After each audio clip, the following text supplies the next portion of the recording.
Guerra. O passatempo menos apropriado para a família da humanidade, mas de alguma forma somos muito bons nisso. E ao longo do caminho, conseguimos remodelar o planeta como se fosse um projeto caseiro sangrento. De lâminas a mísseis balísticos, cada conflito deixou sua marca no mapa. Se ao menos uma guerra tivesse tido outro resultado, você talvez vivesse sob outra bandeira, outro hino, e até pedisse seu machalate em outro idioma. Vamos começar com o número 25, Alexandre, o Grande. Está tudo no nome. Grande general, estrategista brilhante, nada modesto. E se as histórias forem verdadeiras, ele topava qualquer coisa em sua vida pessoal. Suas conquistas, não desse tipo, mudaram o mundo para sempre. Ele basicamente zerou o campo de batalha em tempo recorde. Aos 30 anos, já tinha derrotado o maior império da Terra, os persas. Como um estudante em ano sabático, ele chegou até o rio Indo. Seu império se estendia da pequena e velha Macedônia até o outro lado do mundo conhecido. Grécia, Egito, tudo certo. Ele chegou até a Índia. Todo mundo nas listas de jovens prodígios da antiguidade o desprezava. Mas até a grandeza tem prazo de validade. Aos 32 anos, ele virou Alexandre, o morto, assassinato, ferimento de batalha? Não, foi uma febre. Ele conquistou impérios, mas não venceu um resfriado. Mas seu legado vive até hoje. Alexandre construiu cidades como um homem com medo de ser esquecido. Dezenas delas estampadas com seu nome. Alexandria, no Egito, ficou com o papel principal, mas Herat e Kandahar ainda estão de pé. Ele não só conquistou, mas deixou sua marca. Seus impérios redefiniram fronteiras. A divisão entre Europa e Ásia ainda traz seus vestígios. Turquia, os Balcãs, o Oriente Médio, todos seguindo o contorno aproximado de um mapa que um homem desenhou com uma espada muito ensanguentada. Mas sua maior conquista? Colin Farrell interpretando uma versão um pouco irlandesa dele. E justo quando o mundo achou que tinha se recuperado de um megalomaníaco com uma espada, apareceu outro com cavalos. Muitos cavalos. Número 24. Quando você pensa em impérios conquistadores, o que vem à sua mente? Um bando de pastores desorganizados? Bem, a invasão mongol forjou o maior império contíguo da história. Ele se estendia do Pacífico até o rio Danúbio, no leste da Europa. Eles esmagaram dinastias, refizeram reinos e, sem querer, construíram a base para vários países modernos enquanto faziam isso. Nada mal para um bando de caras cuidando de iaques. O líder carismático e dono de uma barba estranha, Gengis Khan, unificou as tribos mongóis. Ele conquistou a China e a Ásia Central. Depois, era hora de levar a banda para uma turnê. Mas como eles conseguiram dominar todos os impérios que viam? Khan tinha seus cães de guerra. 4 tenentes que tratavam a estratégia como uma forma de arte. Segundo, os mongóis tinham arcos mais leves, rápidos e mortais. Terceiro, Khan era tão temido que metade dos inimigos se rendiam só de vê-lo. Talvez eu repense o comentário sobre a barba. Khan colecionava impérios como figurinhas de beisebol. O Império Corásmio definhou. Bagdá e Samarcanda foram destruídas. Novas áreas foram unificadas. Sem Khan, a Rússia talvez tivesse permanecido como um monte de cidades discutindo sobre quem deveria mandar. E na China, a dinastia Yuan assumiu o poder. Prova de que, sob nova direção, nem sempre é algo bom. Mas os mapas não contam toda a história. Os mongóis foram brutais, tipo apagar um país inteiro de tão brutais. Eles mataram 25% de todos os húngaros. Hoje em dia, 16 milhões de homens, ou 0,5% da população masculina mundial, são descendentes diretos de Khan. Isso diz muito sobre o estilo de liderança dele. Provavelmente é melhor mudar de assunto. Impérios asiáticos expandindo para a Europa parecia ser uma tendência, né? Número 23, os otomanos vieram. Eles viram e deram o fora. Constantinopla foi saqueada em 1453 e o mundo apertou F5, um império caiu, outro entrou no lugar. Os otomanos não perderam tempo. Eles marcharam para a Europa direto até os portões de Viena antes que alguém pudesse dizer: quem são esses caras? O império se expandiu muito. Argel, Budapeste, Meca e Bagdá. Os otomanos já acumulavam milhas aéreas antes dos aviões existirem. Hoje, esse legado permanece. Grandes mesquitas, palácios e ostentações arquitetônicas espalhadas por suas antigas províncias. Os impérios podem cair, mas os imóveis permanecem. Mas como todos os grupos, o otomano também se desfez. Conflitos internos, rebeliões e o nacionalismo o despedaçaram. Então veio a Primeira Guerra Mundial e bagunçou tudo. Para todo mundo, na verdade. O nacionalismo se espalhou pelos Balcãs. Gregos, sérvios, búlgaros, todo mundo queria sua própria bandeira e hino. O Império Otomano, de repente, estava fora do seu alcance. O nacionalismo turco se acendeu. O que veio depois não foi diplomacia. Foi uma briga de bar regional. Guerras estouraram, populações foram exterminadas ou expulsas. Armênios, curdos e gregos pagaram o preço. Turquia, Grécia e os Balcãs tiveram crises de identidade depois, mas comentarei sobre isso em breve. Como se já não bastassem as complicações no Ocidente, os otomanos ainda resolveram redesenhar o mapa do Oriente. Número 22, as guerras otomano-safávidas foram uma batalha direta entre territórios sunitas e xiitas, uma guerra santa que não tinha nada de santa. Ela terminou em 1639, mas as fronteiras traçadas existem até hoje, pois em time que está ganhando não se mexe. O motivo de tanto sangue? Iraque e o Cáucaso, mas havia um problema. A lei islâmica não condenava a guerra entre muçulmanos, hora de guardar as espadas, mas havia uma brecha. Fazer cumprir as leis religiosas? Pode lutar à vontade.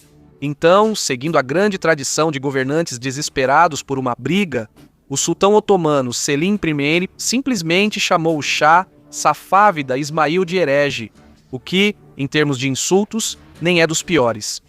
Os otomanos avançaram para a Mesopotâmia e o Cáucaso, pura coincidência, é claro, exatamente para onde Selim queria ir de qualquer jeito. Engraçado como missões divinas sempre parecem coincidir com interesses pessoais. Foram 4 guerras ao todo. Aparentemente, uma só não era suficiente. Os otomanos venceram facilmente as 2 primeiras, conquistando Iraque e Cáucaso. Na terceira, os safávidas recuperaram o território. Quem não gosta de uma boa história de azarão? No final da Quarta Guerra, em 1639, todo mundo já estava de saco cheio. Eles assinaram o Tratado de Kasr-e-Shirin, um típico acordo diplomático do tipo tanto faz. Ele acabou com os combates e definiu a fronteira entre Irã e Turquia quase exatamente como ela é hoje. É uma das fronteiras mais antigas da região. Enquanto isso, do outro lado do continente, os ingleses viviam seu próprio drama familiar ao estilo Game of Thrones. Número 21. A Guerra das Rosas. Parece romântico, mas na verdade foi o divórcio mais bagunçado da Inglaterra. 2 famílias reais, uma coroa, 0 terapia. Isso marcou o fim da Idade Média e o começo da Inglaterra, agindo como um verdadeiro império. Ok, não redesenhou os mapas diretamente, mas criou um império que faria isso. Em meados de 1400, o rei Henrique VI da Inglaterra não estava bem. As linhagens reais ficaram um pouco próximas demais. Acontece que séculos de casamentos entre primos e concentração de poder não fazem bem para a saúde mental. Quando Henrique perdeu completamente o juízo em 1453, os aristocratas nomearam o Duque de York, Ricardo, como protetor do reino. Mas em 1455, Henrique mudou de ideia rapidamente e disse para Ricardo: "Tá tranquilo, irmão", e retomou a autoridade. E York respondeu: "Nada disso". Então agora, as casas de Lancaster e York tinham um problema. Ambas queriam o trono inglês. Normalmente haveria uma solução simples. Quem era descendente do rei? O problema é que ambos descendiam de Eduardo III. Então, eles começaram a lutar por 30 anos. Henrique Tudor, que depois virou Henrique VII, venceu. Para encerrar a disputa, casou-se com Isabel de York, unindo as famílias rivais. Também ajudou o fato de ela ser lindíssima. Sério, registros da época a descrevem como uma grande beleza. Só vantagem para Henrique. Mas por que o nome Guerra das Rosas? O símbolo de York era uma rosa branca, o de Lancaster uma rosa vermelha. Além disso, é um nome melhor do que briga sangrenta entre ingleses. A Inglaterra agora estava unificada e pronta para entrar na era colonial que se aproximava. Até agora, vimos Alexandre construindo impérios em velocidade recorde, mongóis fazendo da conquista um estilo de vida e ingleses discutindo por flores. Se curte essas análises de mapas, inscreva-se no canal para justificar minhas maratonas no Google Earth às 2 da manhã Pronto para seguir nessa turnê mundial de guerras? Confia. Os 3 primeiros são os pesos pesados, conflitos que não apenas mudaram mapas, mas os reescreveram. Número 20. Uma conquista, quase um continente inteiro, católico, de língua espanhola e já não tão indígena assim. Poucos países já remodelaram um continente como a Espanha fez com a América Latina. Cultura, idioma, religião, tudo marcado com um toque ibérico. Mas as pessoas esquecem que a Espanha já foi dona da maior parte da América do Norte também. Antes das estrelas e listras, era paella e conquistadores. A América Central e do Sul já era lar de impérios enormes. Os incas governavam o Peru, os astecas dominavam o México. Então os conquistadores chegaram e trataram o lugar como um projeto de demolição. E os espanhóis trouxeram presentes. Guerras, trabalho forçado, todas as doenças europeias imagináveis. Já ouviu falar de varíola? Não? Bem, agora já ouviu. Hoje, os povos indígenas representam apenas cerca de 8% da população da América Latina, mas uma parcela muito maior dos mais pobres. Todo o resto, uma mistura de brancos, negros e tudo o que há entre eles, séculos de império resultaram em árvores genealógicas complicadas. O Tratado de Tordesilhas dividiu a América Latina entre Portugal e Espanha, sem perguntar a ninguém que vivia lá, é claro. Essa linha ainda existe. O Brasil fala português, todos os outros falam espanhol. No norte, a Espanha também não ficou de fora. Até 1800, a Espanha possuía quase todo o oeste, sudoeste e centro dos Estados Unidos. A Espanha estava brincando de banco imobiliário em escala continental. Mas isso não durou. Guerras futuras cuidaram disso, mas o legado permaneceu. Nomes espanhóis, língua espanhola e um lembrete de que metade dos Estados Unidos já respondeu a Madrid. A Espanha reescreveu o mapa das Américas. E séculos depois, a Europa olhou para a África e pensou: ei, nós também podemos fazer isso. Número 19. A corrida pela África. A segunda revolução industrial foi o presente que não parava de render. Transporte, tecnologia, mudanças climáticas. Pulmão Negro e 7 países europeus tentando dividir a África como se fosse um peru de ação de graças. Deixe-me explicar. Durante grande parte da história entre Europa e África, o relacionamento era simples. Comerciavam na costa, voltavam de navio para casa e depois se gabavam disso. Ninguém queria ir ao interior. Muito úmido, muita malária, muita morte. Mas a segunda revolução industrial mudou isso. De repente, avançar para dentro da África não era tão difícil. A comunicação ficou mais rápida, viajar ficou mais fácil. E ao invés de morrer toda vez que um mosquito olhava torto para você, era só tomar um comprimido. E aí vieram as matérias-primas. Em 1870, os europeus controlavam 10% da África. Em 1914, quase 90%. Nem todos os países europeus. A Noruega estava cuidando da própria vida, provavelmente esquiando. Mas o Reino Unido, França, Bélgica, Espanha, Itália, Portugal e Alemanha, todos queriam sua parte. O que poderia dar errado? Em 1885, eles assinaram um acordo para tornar a corrida pela África menos bagunçada. Para os colonizadores, claro, para os colonizados, continuou sendo um show de horrores. Só que agora tinha papelada. A colonização e depois a descolonização deram à África fronteiras e problemas que permanecem até hoje. Tribos foram separadas, reinos foram dizimados. Quando chegou a hora da Europa ir embora, eles traçaram linhas na areia. Literalmente, o resultado parecia que uma criança tinha brincado com um giz de cera. Essas linhas são as fronteiras da África hoje, limpas no papel, caos na realidade. Enquanto a Europa dividia a África com canetas e papelada, outra colônia decidiu que preferia tesouras e cortou os laços completamente. O mapa mudou drasticamente de novo. E lá vem a próxima revolução. Número 18. A primeira colônia a se libertar. Também se tornou a primeira república democrática desde os tempos antigos. A Revolução Americana não mudou apenas uma fronteira, mudou a política ocidental. Você conhece a história. A Grã-Bretanha taxou o chá. Os colonos não gostaram, jogaram o chá no porto. A Grã-Bretanha enviou homens de perucas brancas e casacos vermelhos para reprimi-los, mas não teve sucesso. Como outros conflitos futuros, a Revolução Americana foi importante pelo que simbolizava. Uma colônia desorganizada e determinada enfrentando o Império Britânico E de alguma forma ela venceu. Ninguém esperava por isso. Era como a aliança rebelde contra o Império Galáctico, sem Jedi e com disenteria. Os franceses, é claro, não queriam ficar de fora da onda revolucionária. Logo começariam a sua própria. A Revolução Americana virou lenda. É ensinada em escolas no mundo todo, remixada na Broadway. A história fica mais fácil de ouvir quando vem embalada.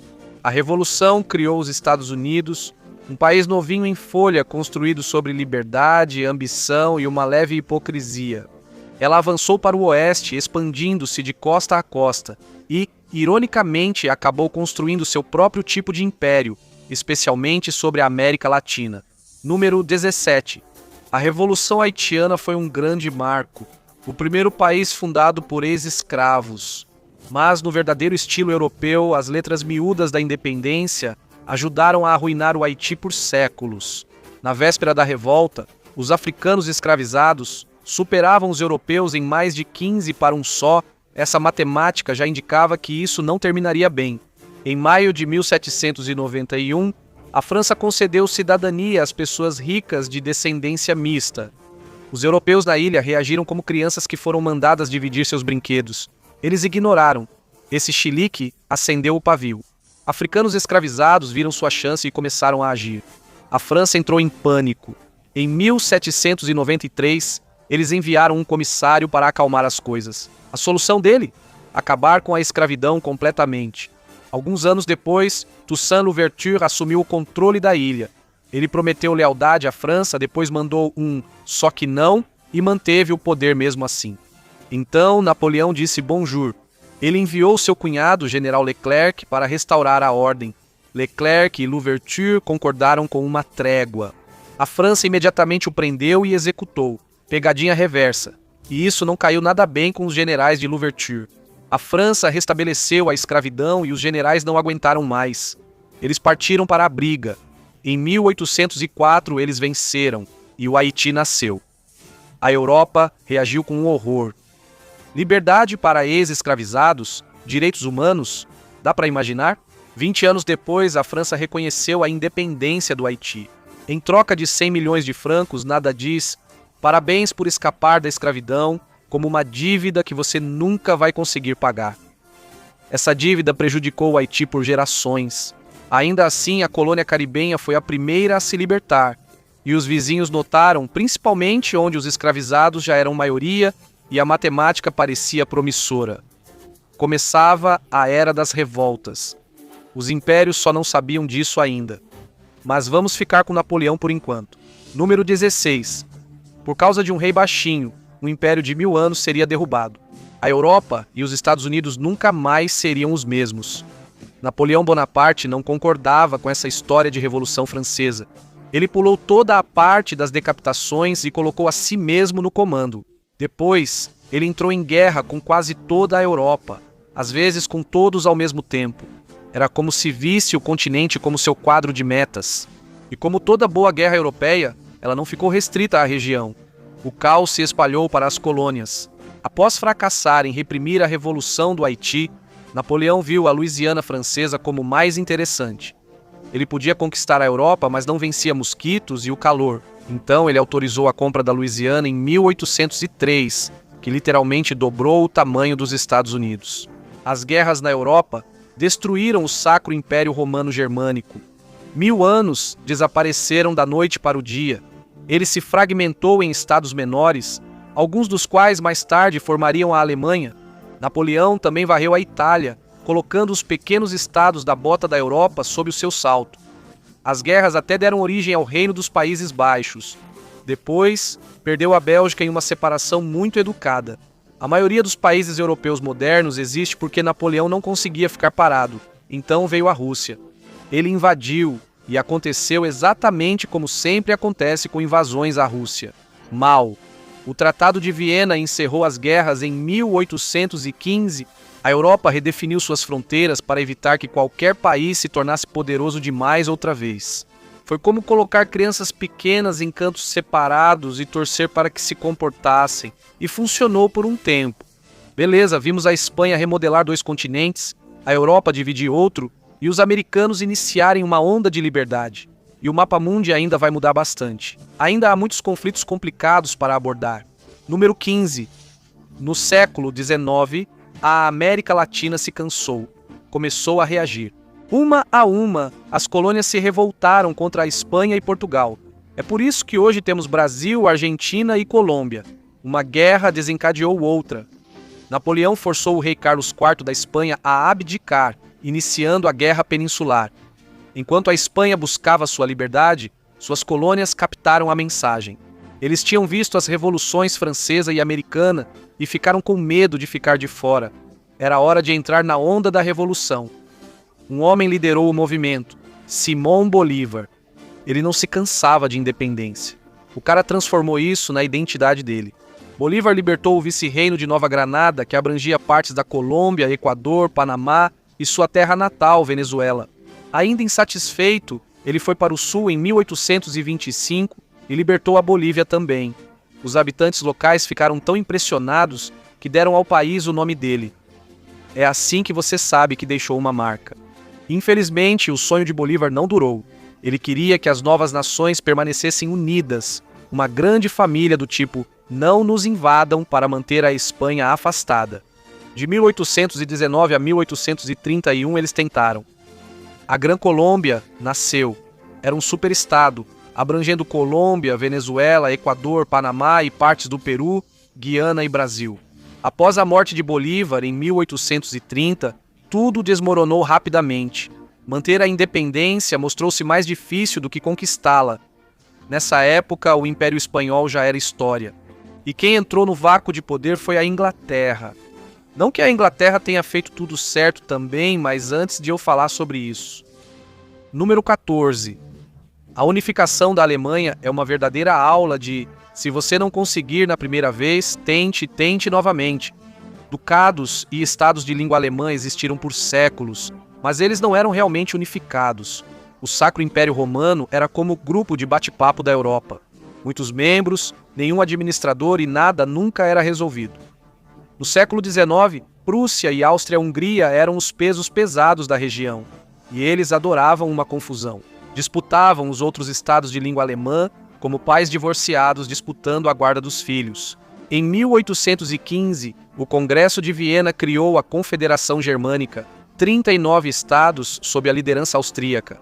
A Prússia não ficou exatamente satisfeita, então criou sua própria versão em 1834, mas havia um nome que não estava na lista de convidados: Áustria. A ideia da unificação alemã já circulava, mas a questão era: Alemanha Menor ou Alemanha Maior? A última incluía Áustria-Hungria. Otto von Bismarck, o primeiro-ministro da Prússia, não gostava nem um pouco dessa ideia. Por quê? A Áustria era diversa demais. Sério. Havia muitos eslavos, magiares e outros que não se encaixavam na ideia de Alemanha para os alemães defendida por Bismarck. A Prússia derrotou a Áustria. A Confederação da Alemanha do Norte foi criada, mas Bismarck ainda precisava do apoio dos estados do Sul. Qual foi sua solução? Iniciar uma guerra com a França. Fique comigo, o plano funcionou. A França foi invadida, o nacionalismo explodiu e os estados do Sul se juntaram ao Norte. A Áustria-Hungria ficou de fora, só olhando. A nova Alemanha também não era pequena. Ela engoliu grandes pedaços do que hoje é o norte da Polônia, uma fatia da França e até um pedacinho da Rússia. Não se preocupe, eles vão perder tudo isso depois. Von Bismarck se tornou o primeiro chanceler da Alemanha. Uma Alemanha meio fascista que era super focada em homogeneidade étnica. Felizmente, isso nunca mais aconteceria, até mais tarde neste vídeo. Falando em unificações, número 13. Durante a maior parte de sua história, a Itália não era um país. Era uma bagunça de reinos, ducados e cidades-estado, metade deles governados por gente de fora. Então veio 1861, a unificação de repente virou moda. Por quê? Napoleão, principalmente. Apareceu, quebrou tudo e depois caiu fora. Durante séculos, alguns estados italianos tentaram se chamar de repúblicas. Então, a classe média cresceu e, pela primeira vez, eles realmente tiveram voz no governo. Progresso, de certa forma. Em 1815, os franceses estavam fora. A Itália ainda era um quebra-cabeça com peças que não se encaixavam. A Áustria controlava o norte, os Bourbons controlavam o sul e ninguém estava satisfeito. Os italianos concordavam em uma coisa: eles queriam mudança, só não conseguiam concordar sobre qual tipo. Típico da Itália, em 1831 Giuseppe Mazzini fundou a Jovem Itália. O objetivo? Uma Itália republicana unida. Pode até parecer nome de boy band, mas a missão era séria. Outros tinham ideias diferentes. Alguns queriam o Papa no comando. Outros apoiavam a Casa de Saboia, que, convenhamos, ainda parece mais uma loja de departamentos de luxo do que uma família real. A Áustria foi expulsa do norte. Giuseppe Garibaldi cuidou do sul, derrotando os Bourbons e entregando à Itália o reino das duas Sicílias. Em 1861, a maior parte da Itália finalmente estava unificada. Vêneto e Roma Papal se juntaram ao grupo em 1870. O famoso país em forma de bota estava completo e ainda é o único que as crianças conseguem encontrar no mapa sem colar. Enquanto a Itália finalmente se organizava, os Estados Unidos estavam ocupados tomando as terras dos outros. Número 12, a Guerra Mexicano-Americana. Esse conflito de 2 anos deu aos Estados Unidos o Texas e a maioria dos estados do Sudoeste. Também deu aos americanos sua primeira importação cultural, tacos. Então, um legado misto, eu diria. Lá nos anos 1830, México e Estados Unidos eram duas nações jovens curtindo o auge da independência e imediatamente começaram a brigar pelas terras um do outro. Os colonos americanos no Texas declararam independência em 1836. O México não aceitou isso. Mesmo assim, Polk anexou o Texas em 1845. Por que pedir se pode simplesmente pegar? A fronteira ainda era debatida, mas Polk teve uma ideia brilhante. Ele enviou o diplomata John Slidell à cidade do México para tentar resolver a situação. Ele ia oferecer 30 milhões de dólares pela Califórnia e pelo Novo México, já que estava na área também. Isso não foi muito bem recebido. O presidente mexicano José Herrera recusou-se a se encontrar com Slidell. Então Polk, sempre diplomático, enviou tropas para o sul da fronteira. Depois ele pediu ao Congresso para declarar guerra. Eu não sou político, mas isso não parece a ordem correta dos acontecimentos. Basta olhar para o mapa para saber como isso terminou. Os Estados Unidos saíram com metade de um continente. O México saiu traumatizado. Isso também colocou os Estados Unidos no topo da América do Norte. Acho que os Estados Unidos ainda mantêm essa posição.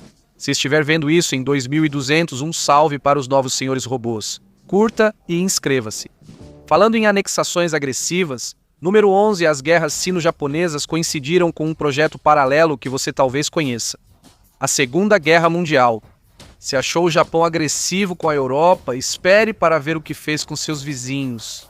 Antes da Primeira Guerra, em 1894, a força da China já havia sido enfraquecida por constantes interferências estrangeiras e pelas famosas esferas de influência. Apesar disso, a China via a Coreia mais como dependente do que aliada, enquanto o Japão tinha outros planos. O Japão queria que a Coreia se abrisse e, talvez parasse de receber ordens de Pequim. Isso acabou levando à guerra em 1894, com a Coreia presa no meio, como o terceiro elemento mais constrangedor do mundo.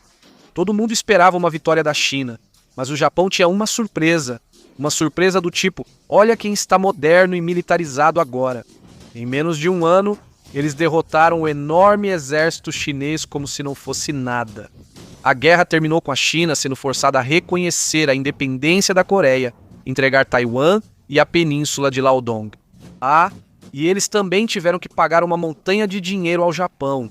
Foi o pacote completo de humilhação. A Rússia observava o novo comportamento agressivo do Japão. Ninguém gosta de um vizinho irritado, ainda mais com navios de guerra. Então, com a França e a Alemanha apoiando, eles educadamente intimidaram o Japão a devolver a península de Liaodong. Isso nunca caiu bem para o Japão. Então, em 1931, eles encenaram um ataque de falsa bandeira, uma manobra clássica. Isso deu a eles um motivo para invadir a Manchúria. Os japoneses avançaram rápido demais. Então, a Segunda Guerra Mundial se tornou global. De repente, eles lutavam em todos os lugares, o que não era uma boa estratégia a longo prazo. Ao fim da guerra, o Japão deixou a China e devolveu Taiwan à República da China. Em seguida, os comunistas assumiram o controle. Taiwan recusou educadamente o convite. E se você quiser saber mais sobre o relacionamento tóxico entre China e Taiwan, fique até o final. Vimos colônias se rebelarem, países finalmente descobrirem que tipo de país querem ser, e superpotências aprenderem que diplomacia geralmente significa invasão. E agora chegamos ao top 10. Adivinhe o vencedor nos comentários, ou o perdedor, dependendo do ponto de vista. Número 10. A Guerra Hispano-Americana aconteceu de abril a agosto de 1898. Ela encerrou oficialmente o domínio da Espanha como chefe do hemisfério ocidental e entregou as rédeas para os Estados Unidos. Tudo começou com a luta de Cuba pela independência. A Espanha respondeu com campos de concentração. 400 mil cubanos foram presos. Sutileza claramente não era o forte dos espanhóis. A imprensa dos Estados Unidos teve um prato cheio. Histórias de horror na primeira página, indignação e muita postura moralista, o que coincidentemente vende muito bem. Os americanos não gostaram da ideia de um império estrangeiro se mostrando a apenas 145 quilômetros da costa da Flórida. As coisas ficaram mais sérias quando o USS Maine explodiu no porto de Havana. Provavelmente foi um acidente, mas ninguém se importa com provas quando há uma guerra para ser travada. E logo depois os países entraram em guerra. Os Estados Unidos atropelaram a Espanha. No acordo de paz, a Espanha entregou Porto Rico, Guam e Cuba, que se tornou um protetorado dos Estados Unidos. De repente, os Estados Unidos tinham territórios ultramarinos e a ficha caiu rápido. Impérios não eram mais só para europeus. Os Estados Unidos compraram as Filipinas por 20 milhões de dólares. Quem não gosta de fazer compras depois de uma briga? No entanto, os filipinos depois disseram, "tô fora", e lutaram sua própria guerra pela independência. Mas essa é outra guerra para outra hora. Como os Estados Unidos estavam numa onda imperialista, também anexaram o Havaí, e os Estados Unidos começaram seu caminho para a dominação no hemisfério ocidental. A Espanha estava fora, os Estados Unidos estavam dentro, e a Europa ocupada preparando seu próximo grande drama. Número 9. As Guerras dos Balcãs. Em 1912, Grécia, Sérvia e Bulgária finalmente haviam se livrado dos otomanos, mas ainda restavam algumas partes em disputa. Kosovo, Creta, nordeste da Grécia e Macedônia. Então, em um raro momento de trabalho em equipe nos Balcãs, eles se uniram a Montenegro e expulsaram os otomanos de vez. Vitória para todo lado. Champanhe, comemorações, bandeiras tremulando. Então veio a parte constrangedora, decidir quem ficava com o quê. Então, eles logo brigaram entre si. Grécia e Sérvia se uniram contra a Bulgária e venceram. Sérvia ficou com Kosovo, Grécia com o sul da Macedônia. A Albânia disse, "Sabe de uma coisa? Vou seguir meu próprio caminho e virar um país independente." A Áustria-Hungria não gostava do crescimento da Sérvia e passou a tramar sentindo-se protagonista. Entra Gavrilo Princip, um nacionalista sérvio com péssima mira e pior timing. Ele matou o arquiduque Francisco Ferdinando. A Áustria-Hungria viu sua chance e declarou guerra à Sérvia. E isso teve um efeito dominó. Número 8. Depois da Primeira Guerra Mundial, a Europa parecia que alguém tinha embaralhado o mapa. Impérios colapsaram, novos países surgiram. O Império Otomano foi desmontado. A Grã-Bretanha e a França dividiram seus restos com fronteiras desenhadas com muito cuidado. Claro, a França ficou com o que hoje é o Líbano e a Síria. A Grã-Bretanha ficou com o Iraque, a Jordânia e Israel. E esse foi o fim dos conflitos na região para sempre. Espera um segundo. O Império Austro-Húngaro acabou ficando do lado perdedor. Suas regiões olharam para o caos e disseram, estamos fora.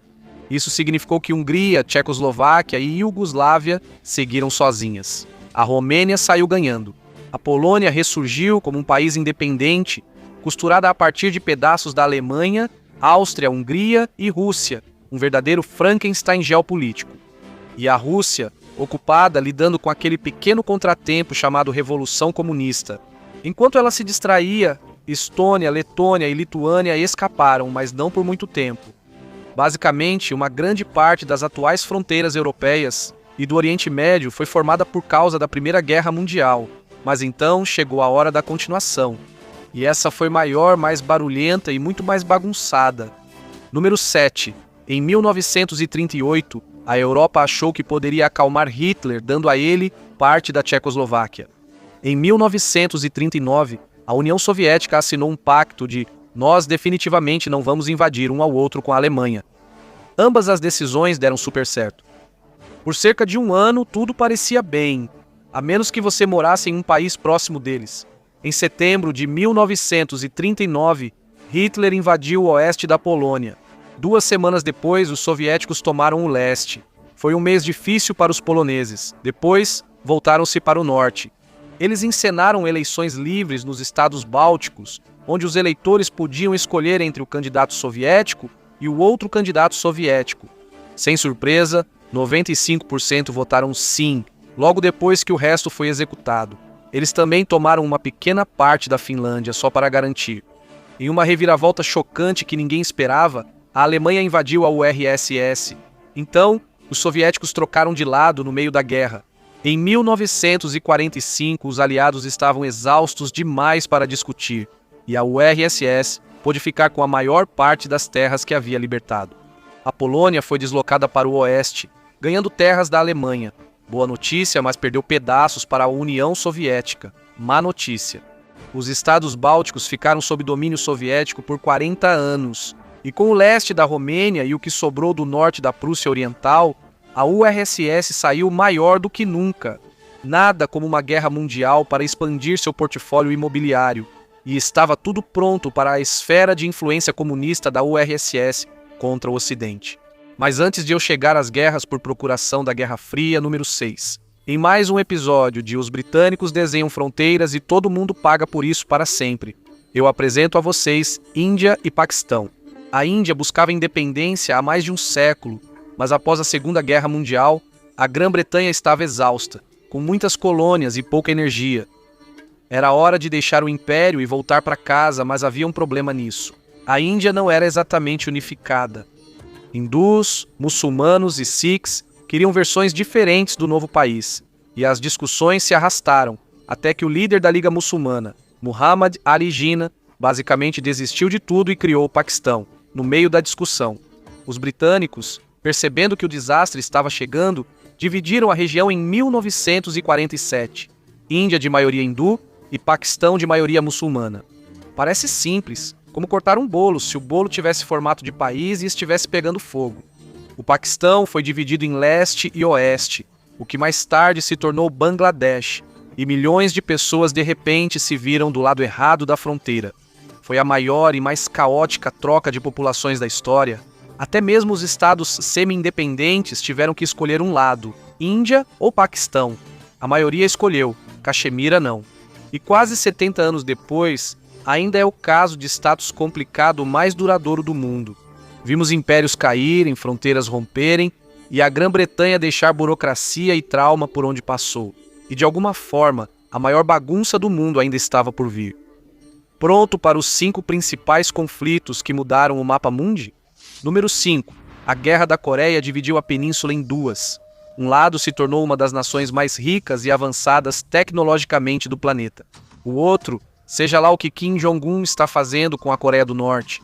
Um país e uma cultura foram divididos por tanto tempo que agora basicamente virou um experimento social.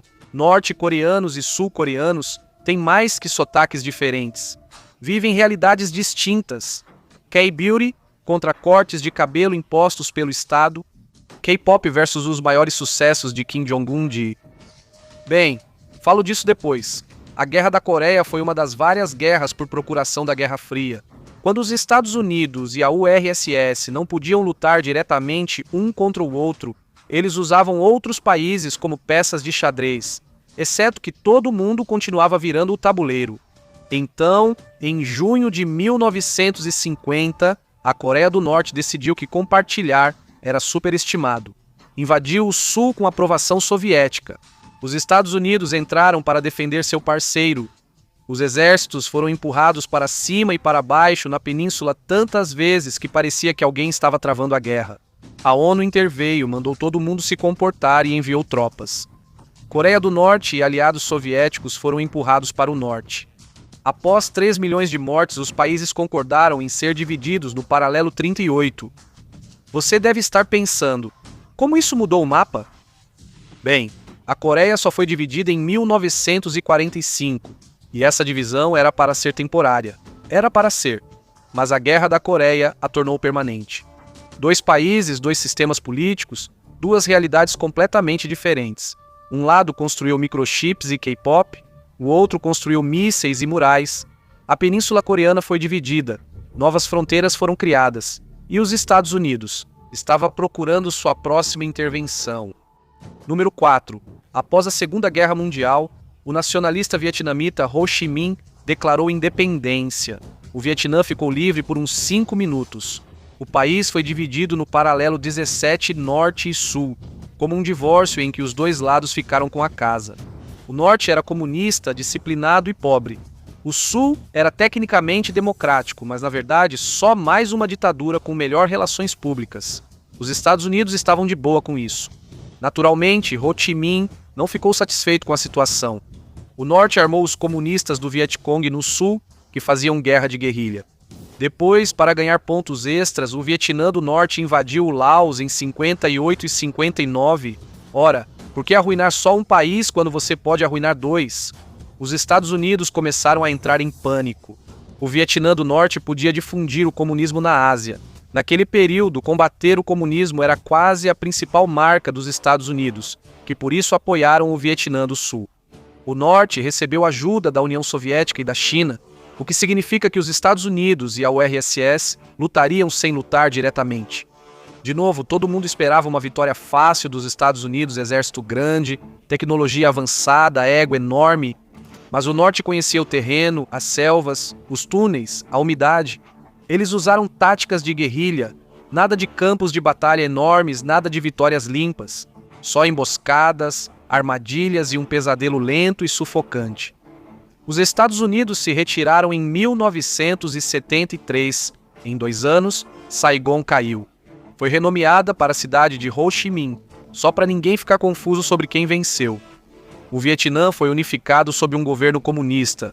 Os Estados Unidos gastaram 2 décadas, 58 mil vidas e bilhões de dólares para impedir que isso acontecesse. Mandaram bem. Chegamos ao top 3, os grandes, aqueles que fazem seu Atlas mudar a cada década. Número 3, o colapso da União Soviética.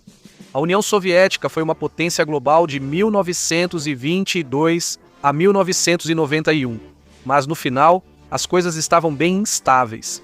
Seu enorme orçamento militar estava drenando todos os recursos e manter todos aqueles estados satélites era como tentar impedir uma dúzia de adolescentes de sair de casa ao mesmo tempo, especialmente quando eles começaram a ter ideias perigosas como liberdade e independência. Então veio Mikhail Gorbachev, o cara que pensou, e se a gente simplesmente aliviasse um pouco? Ele afrouxou a economia, acabou com a política de prender todo jornalista e deixou as pessoas falarem o que pensavam. Uma atitude ousada. Então veio 1989, o Muro de Berlim caiu e o jogo acabou. Movimentos nacionalistas nos Bálticos, Ucrânia, Geórgia e além aumentaram o volume ao máximo. Em 1991, um dos impérios mais poderosos da Terra se desfez silenciosamente. A União Soviética se dividiu em 15 novos países. Foi como um término complicado. Todos ficaram com parte do mapa, mas ninguém satisfeito. O colapso da União Soviética redesenhou metade do mapa mundi, mas não foi o único país se desintegrando. Um pouco mais ao sul, outra federação estava prestes a descobrir que ficar junto pelos filhos nem sempre funciona. Número 2. É a maior separação de família que você já ouviu falar. Havia um cara chamado Josip Broz Tito, membro da resistência à ocupação do eixo na Iugoslávia e que mais tarde se tornou líder do Partido Comunista e do país.